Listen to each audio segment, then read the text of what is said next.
What's going on, you guys? It's your huggable hipster here, and welcome back to another casual nerd where my COVID cut is gone. I swear, it feels so much better to have a nice hairdo. Everything is even. I don't have a shelving system going on with my hair right now. It's going great. So, there's there's something else I want to mention. Oh god, I really had to stretch for that coffee, huh? So we're just gonna jump into it. Probably the hottest topic I think that is going on right now in the gaming community is that, as you guys can see by the header right up here, Valve has revealed its Switch-style handheld gaming PC, Steam Deck. Handheld gaming PC is capable of playing the latest AAA games, which I find incredible, but also kind of weird and kind of sus, because the Switch's new OLED, the pre-orders just came out, and I find it really funny that this came out around the same time that the new Switch is.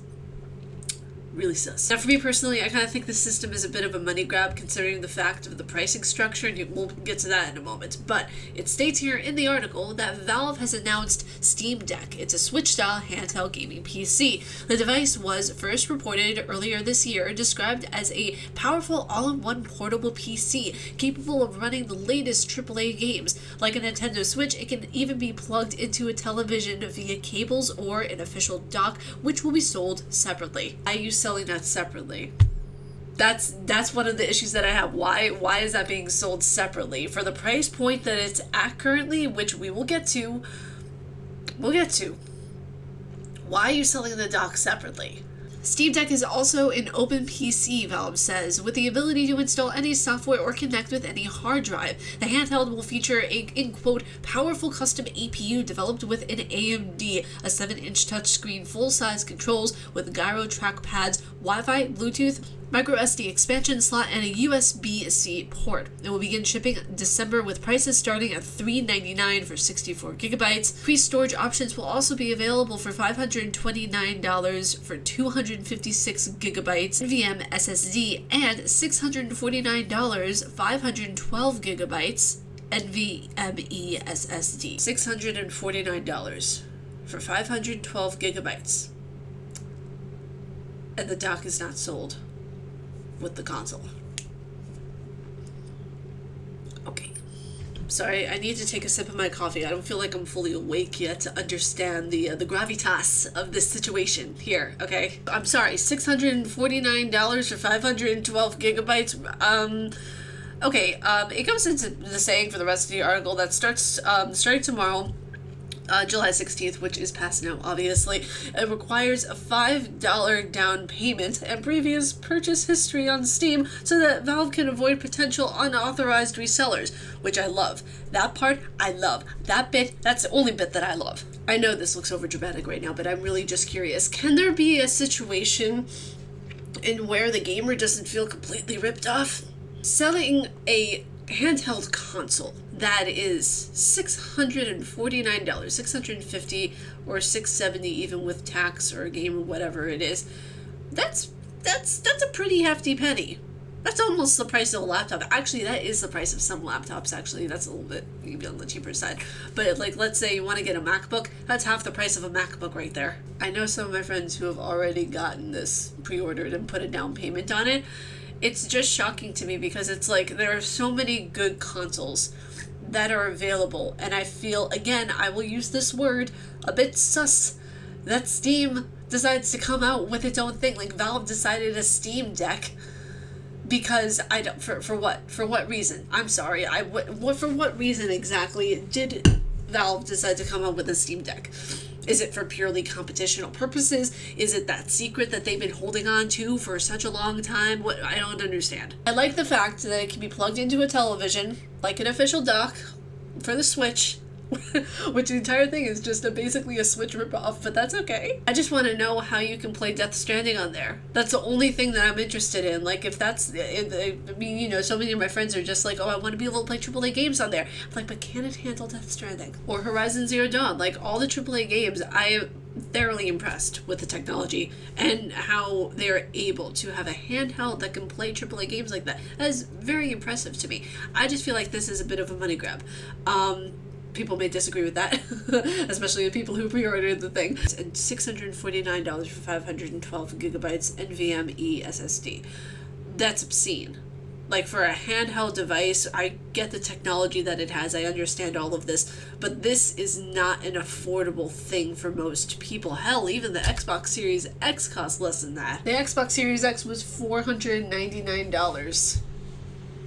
That, I mean, it's obscene that this handheld thing, while, like I said, I understand the, you know, the things that go into it. I understand the graphical components. I understand all the who's and the what's it's and all that kind of stuff. I understand all the things that go into it. But making it almost a $700 product, my brain can't wrap around that. Like, that's, I feel like you are really squeezing things so thin here. Like, you know, I know that people are going to buy game products forever and ever and ever and ever, and things are going to get more expensive and more expensive. My brain is still acclimating to the fact that games are almost $100. Like, that, before I completely explode, let's go on to the next topic, shall we? So next up in gaming news, as you guys can see by the header, Red Dead Redemption research, gamers learn about nature.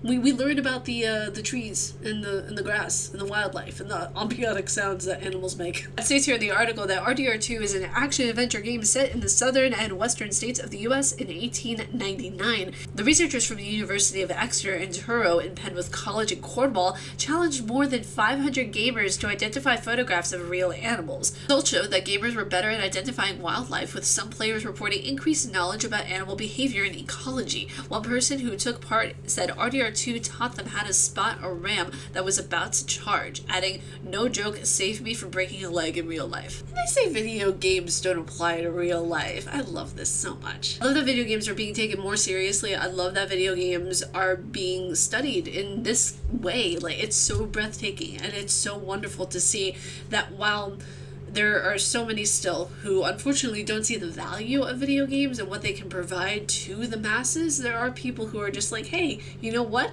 This actually brings potential, and it brings an educational moment. Like, much like Assassin's Creed Valhalla, there are things in there that are actually from history, and it goes across the board with a lot of Assassin's Creed games actually that show that. Same with Red Dead Redemption 2. Red Dead Redemption 2 really showcases a lot of just important historical things from the Wild West, you know, and it's really cool to see within this game. So kudos for them. Kudos for this entire article that came out. I really thoroughly enjoyed it. And per usual, all articles will be down in the description below, so you guys can view them.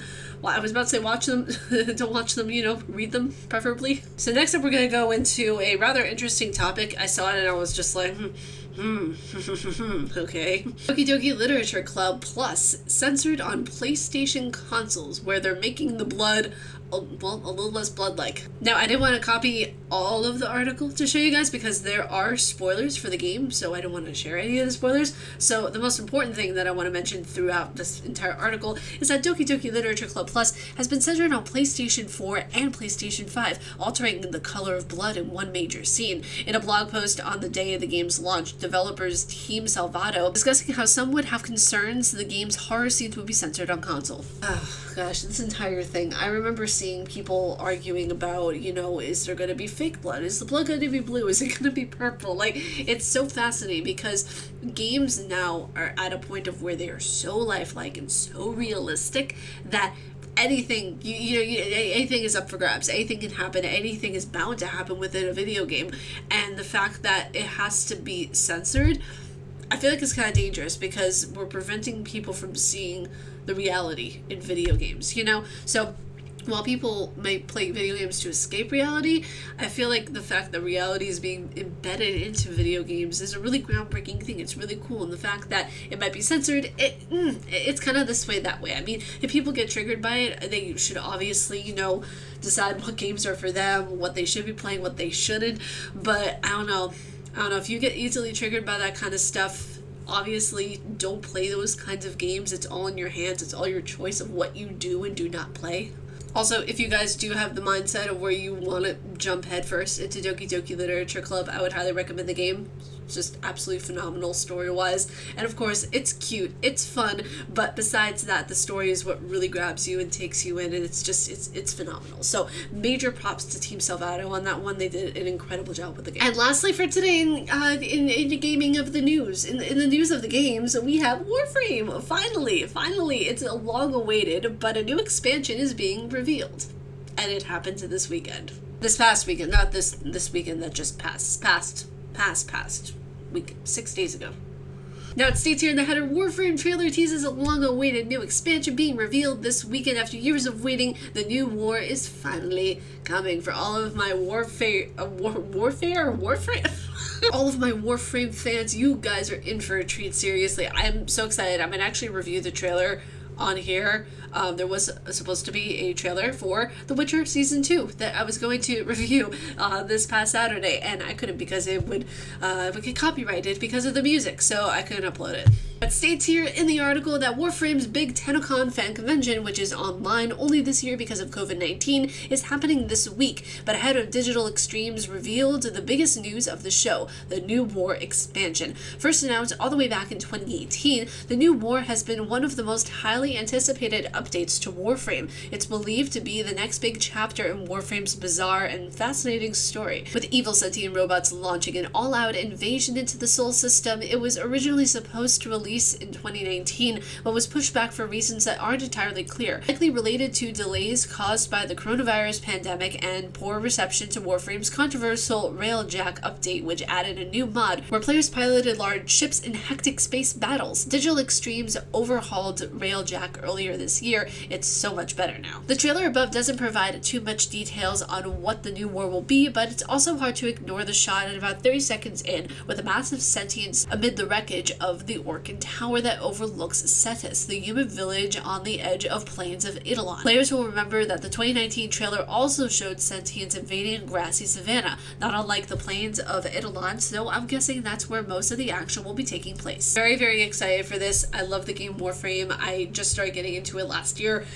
Absolutely incredible. I tried getting into it a couple of years ago, but for some reason my brain was just like, what's this about? Why am I not getting it? Why am I not liking it? For some reason, I don't know why, it just clicked with me this past year and I ended up loving it so much. But you guys, that is it for me for this episode of The Casual Nerd. If y'all like my face and what I do, please be sure to subscribe and hit the bell down below because I make videos every Monday, Wednesday, Friday, and Saturday. And stay casually nerdy. Look, I have other videos.